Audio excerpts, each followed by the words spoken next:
Assalamu alaikum students. Today we discuss about the sp2 hybridization. Previous topic में जी हमने sp3 hybridisation देखा था और साथ में उसका इंट्रोडक्शन देखा था.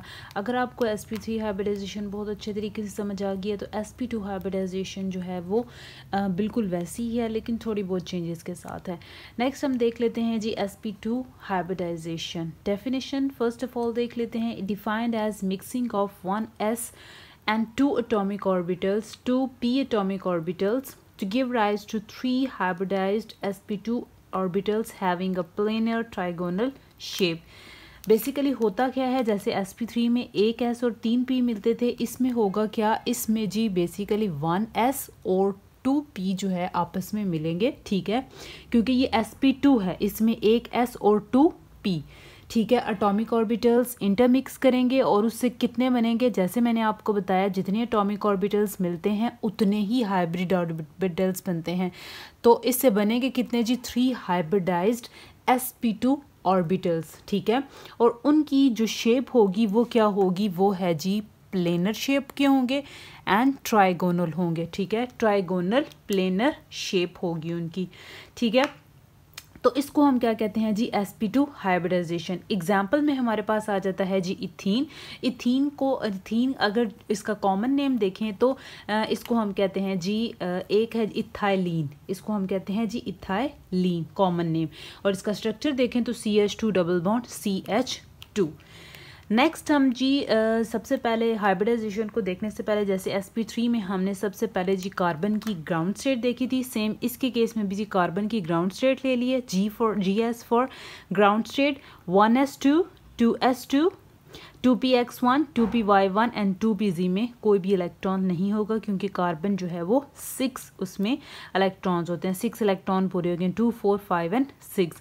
उसके बाद oxidized excited state ES excited state में क्या होगा, ये 2s2 का इलेक्ट्रॉन शिफ्ट कर जाएगा. ठीक है, और इससे हमारे पास क्या होगा जी, इस तरह की कुछ जो है इलेक्ट्रॉनिक कन्फिग्रेशन आएगी, यानी कि 1s2 2s1 2px1 2py1 and 2pz1.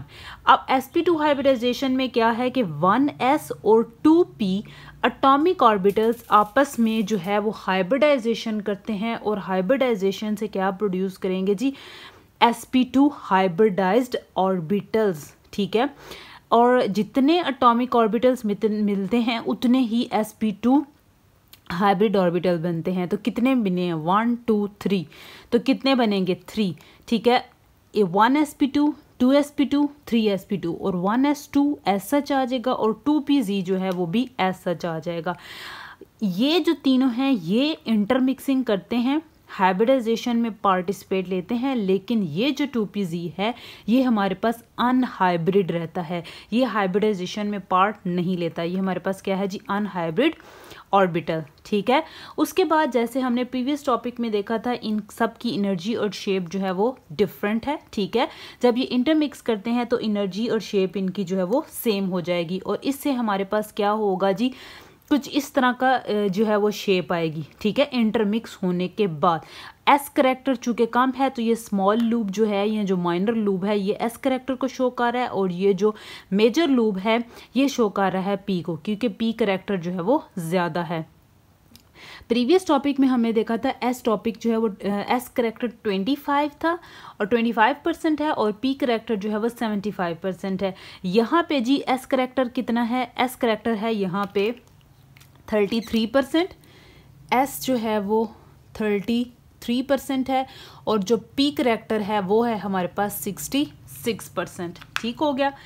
अच्छा, उसके बाद जो है कुछ इस तरह की शेप हमारे पास आ जाएगी. ये तीनों जो है ये, क्योंकि अब इनकी एनर्जी भी सेम होगी और शेप भी देखें सबकी सेम है. ठीक, अब जो बेसिकली होता क्या है, अगर हम देखें इनकी शेप, तो इनकी शेप होती है जी ट्रायंगुलर या ट्राइगोनल प्लेनर शेप होती है. ठीक है, ये और इनके दरमियान जो एंगल होता है ये 120. बेसिकली ये जो तीनों लूप्स हैं ये आपस में मिलते हैं, ये 1 लूप 2 लूप एंड 3 लूप, ये आपस में मिलके जी इस तरह का कुछ स्ट्रक्चर बनाते हैं. ठीक है, और वो शेप जो है ये स्ट्रक्चर उसको हम क्या कहते हैं, ट्राइगोनल प्लेनर. ठीक हो गया.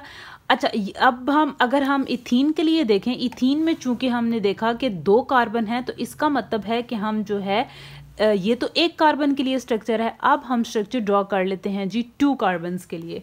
तो 2 कार्बन के लिए हम क्या करते हैं जी, एक सबसे पहले ये कार्बन है, ठीक, और ये जो 3 लूप्स हैं ये खुद को कैसे अरेंज करेंगे जी, ये एक लूप, ठीक है, second loop and third loop, ठीक है।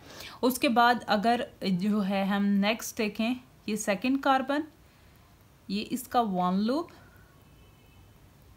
सेकेंड लूप और ये थर्ड लूप, और ये सब के सब जो हैं क्या होते हैं, sp2 hybridised, sp2 hybridised, sp2 sp2 sp2 और sp2 हाइब्रिडाइज्ड होते हैं, ठीक है।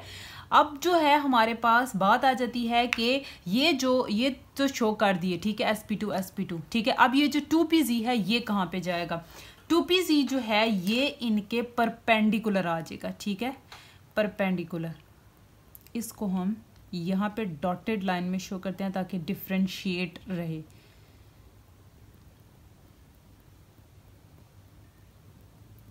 ये है जी हमारे पास 2pz,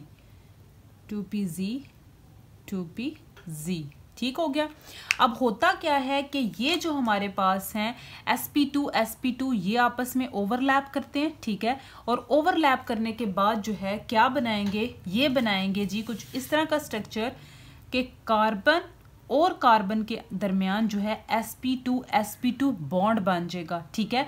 और sp2 से क्या होगा जी, ये हमारे पास जो है वो सिग्मा बॉन्ड फॉर्मेशन होगी, ठीक हो गया। उसके बाद इन सब के पास जो है एक एक इलेक्ट्रॉन है, sp2 इनके पास एक एक इलेक्ट्रॉन है। ये फर्दर क्या करेंगे, ये फर्दर एक एक हाइड्रोजन के साथ जो है वो बॉन्ड बना लेंगे, ठीक है। और हाइड्रोजन के s में एक इलेक्ट्रॉन होता है, तो होता क्या है हमारे पास कि sp2s ओवरलैप, ठीक है, sp2s overlap.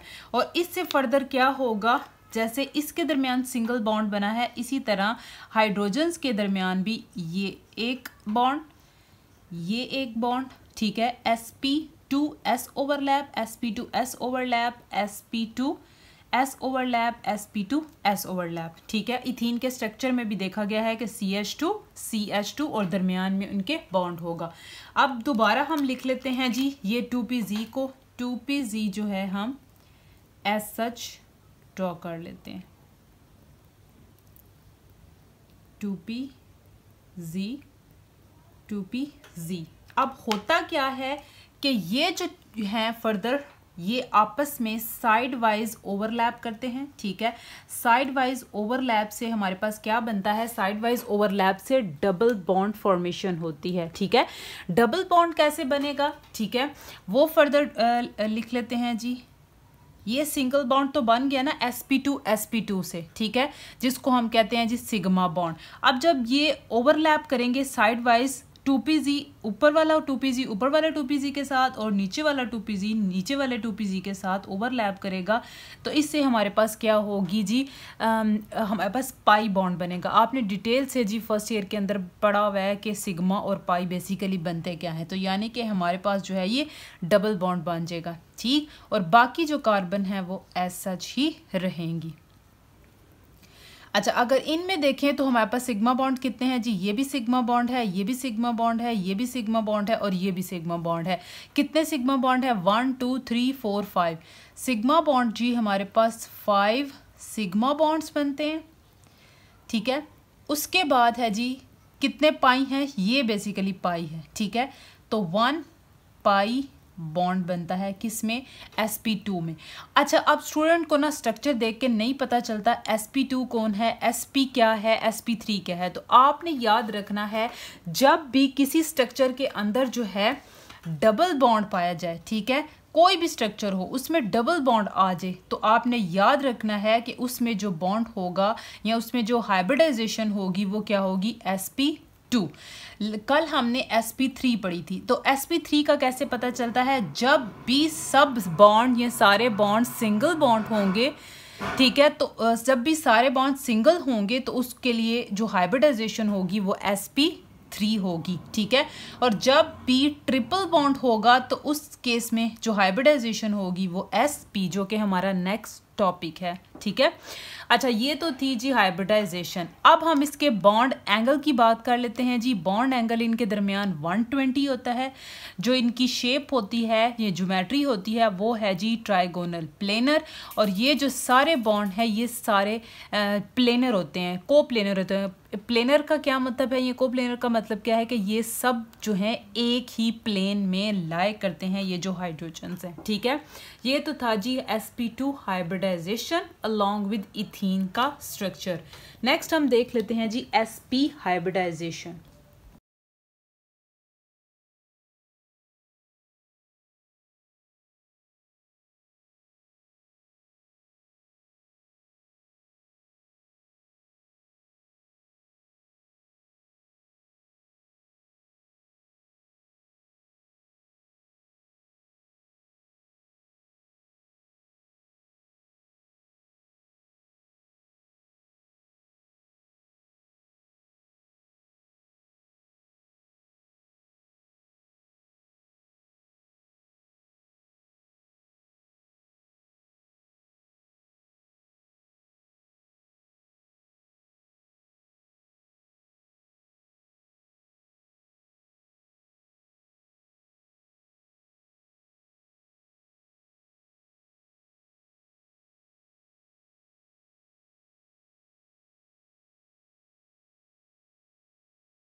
Hybridisation sp hybridization में जी एग्जांपल है हमारे पास इथाइन की। इथाइन का कॉमन नेम है जी एसिटाइलिन और इसका जो फॉर्मूला है वो है CH triple bond CH। Next इसकी डेफिनेशन देख लेते हैं। Mixing of 1s 1p and 1p atomic orbitals to give rise to two hybridized sp orbitals having a linear shape। यानी इसमें होता क्या है कि एक s और एक p आपस में क्या करते हैं जी, एटॉमिक ऑर्बिटल्स आपस में मिलते हैं, मिक्स करते हैं और मिक्स करने के बाद जितने एटॉमिक ऑर्बिटल्स बनते हैं उतने ही बनेंगे, ठीक है। जितने मिलते हैं उतने बनेंगे। तो कितने बनेंगे? 2, ठीक है। तो 2 एटॉमिक sp हाइब्रिड ऑर्बिटल्स बनेंगे, ठीक है। और उनकी जो शेप होगी वो क्या होगी जी? लीनियर। एग्जांपल से देख लेते हैं जी। कार्बन की ग्राउंड स्टेट है वही लिखेंगे।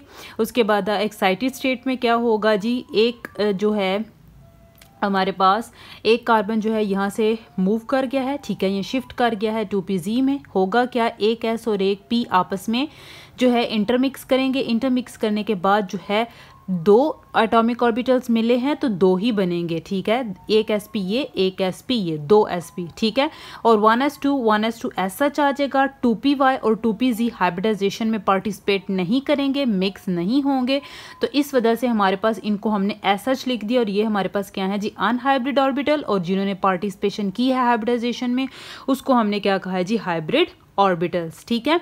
जैसे कि बताया गया पहले sp3 वाले टॉपिक में कि s जो है स्फेरिकल होता है, p जो है डम्बल होता है। इन सब की एनर्जी भी डिफरेंट होती है, शेप भी डिफरेंट होती है। इंटरमिक्स होने के बाद शेप भी सेम हो जाती है और एनर्जी भी सेम हो जाती है। तो ये आपके सामने है। बेसिकली ये जो स्मॉल लूब है ये s करेक्टर को शो कर रहा है और ये p को, और ये s और ये p। इसमें अगर हम परसेंटेज देखें s और p की तो 50% जो है वो s होगा, s, और जो 50% है वो p होगा, ठीक है, 50% S और 50% P, ये आपने याद रखना है, ठीक हो गया। अच्छा, अब नेक्स्ट हम देखते हैं कि जब ये दोनों आपस में मिलते हैं तो ये बेसिकली कुछ इस तरह का स्ट्रक्चर बनाते हैं जिसको हम कहते हैं जी लीनियर स्ट्रक्चर। ये जो लीनियर स्ट्रक्चर है इनके दरमियान जो एंगल होता है वो 180 डिग्री का होगा। ये मैंने जी चूंकि इथाइन का स्ट्रक्चर है, इथाइन में 2 कार्बन है तो एक कार्बन का एक लीनियर स्ट्रक्चर ये होगा और दूसरे कार्बन का लीनियर स्ट्रक्चर ये होगा, और ये दोनों आपस में क्या है, ये सब के सब जो है sp हाइब्रिडाइज्ड ऑर्बिटल्स हैं। ये बेसिकली यही स्ट्रक्चर था, इसको मैंने जो चूंकि जितने कार्बन होंगे उस हिसाब से इस लीनियर स्ट्रक्चर को हम अरेंज करते जाएंगे, ठीक है। तो ये दोनों, ये जो है सबसे पहले होगा क्या, sp आपस में क्या करेंगे, ओवरलैप कर लेंगे और इसकी ओवरलैपिंग से क्या बनेगा, सिग्मा बॉन्ड। उसके बाद चूंकि इथाइन में एक हाइड्रोजन है, हर कार्बन के पास एक एक हाइड्रोजन है, तो ये वाला जो sp है ये फर्दर हाइड्रोजन के साथ बॉन्ड बना लेगा और ये भी हाइड्रोजन के साथ फर्दर बॉन्ड बना लेगा अपने S से, ठीक है। तो हमारे पास स्ट्रक्चर कुछ यूं बनेगा, ये है जी हमारे पास सिग्मा बॉन्ड sp की वजह से, ठीक है। और उसके बाद है जी ये हमारे पास हाइड्रोजन का बॉन्ड, ठीक है। ये भी हमारे पास क्या है जी, सिग्मा बॉन्ड, ये भी सिग्मा, ये भी सिग्मा। ये किसकी ओवरलैपिंग से बना है, sp और जो हमारे पास हाइड्रोजन है उसका S और इस हाइड्रोजन का भी S, आपस में मिलके क्या बना दिया जी, इस तरह का स्ट्रक्चर। लेकिन अब पॉइंट आ जाता है कि जो 2py और 2pz है वो किधर जाएंगे। वो बेसिकली क्या करेंगे जी, वो परपेंडिकुलर ही रहेंगे। ये हमारे पास क्या है जी 2py, जिसको मैंने रेड से शो कर दिया है, ठीक है। आपने प्रॉपर नीट डायग्राम बनानी है। 2py है, ये भी 2py है, ठीक है। अब हम 2pz भी ड्रॉ कर लेते हैं। 2pz जो है ये है जी 2pz, ये क्या है जी 2pz, ठीक। अब होता क्या है कि जैसे हमने पहले sp2 में देखा था कि ऊपर 2pz जो है 2pz के साथ ओवरलैप करता है, सेम इसी तरह ये जो 2py है ये अबव 2py के साथ जो है वो ओवरलैप करेगा, और ये जो बिलो 2py है ये बिलो 2py के साथ जो है ओवरलैप करेगा। और सेम केस विद 2pz भी इसी तरह ओवरलैप करेगा, और ये जो बिलो में है 2pz उसके साथ ओवरलैप करेगा। तो अब एक 2py से जो है बेसिकली हमारे पास एक पाई बॉन्ड बना था, अब चूंकि 2pz भी आ गया है तो हमारे पास जो है वो पाई बॉन्ड 2 पाई बॉन्ड बनेंगे। यानी कि अगर हम इस स्ट्रक्चर को ड्रॉ करें तो हमारे पास कुछ इस तरह का स्ट्रक्चर बनेगा। ये कार्बन है, ये सिग्मा बॉन्ड उसके दरमियान बना हुआ था, ये हाइड्रोजन ये तो पहले ही बन गया था, ठीक है।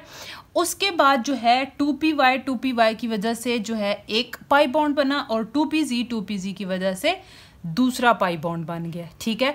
तो ये कुछ इस तरह का स्ट्रक्चर बनता है, ठीक है। और इसमें अगर हम देखें तो हमारे पास जो है 1 सिग्मा, और ये भी हमारे पास पाई बॉन्ड है, और ये भी हमारे पास पाई बॉन्ड है, और ये भी सिग्मा है, और ये भी सिग्मा है। देखा जाए तो हमारे पास कितने सिग्मा बॉन्ड हैं जी, टोटल हमारे पास 3 सिग्मा बॉन्ड्स हैं, और कितने पाई बॉन्ड हैं, 2 पाई बॉन्ड हैं। किस केस में, इथाइन के केस में, ठीक है। अच्छा, और इसकी अगर ज्योमेट्री की बात करें तो ज्योमेट्री होती है जी इसकी लीनियर, ठीक है। और इनके दरमियान जो एंगल होता है वो होता है जी 180 का, ठीक।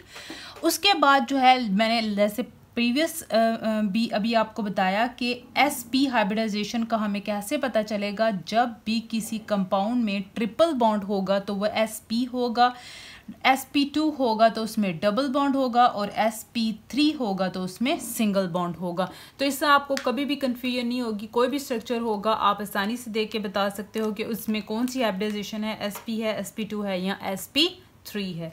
ये तो था जी कंप्लीट लेक्चर sp हाइब्रिडाइजेशन के बारे में।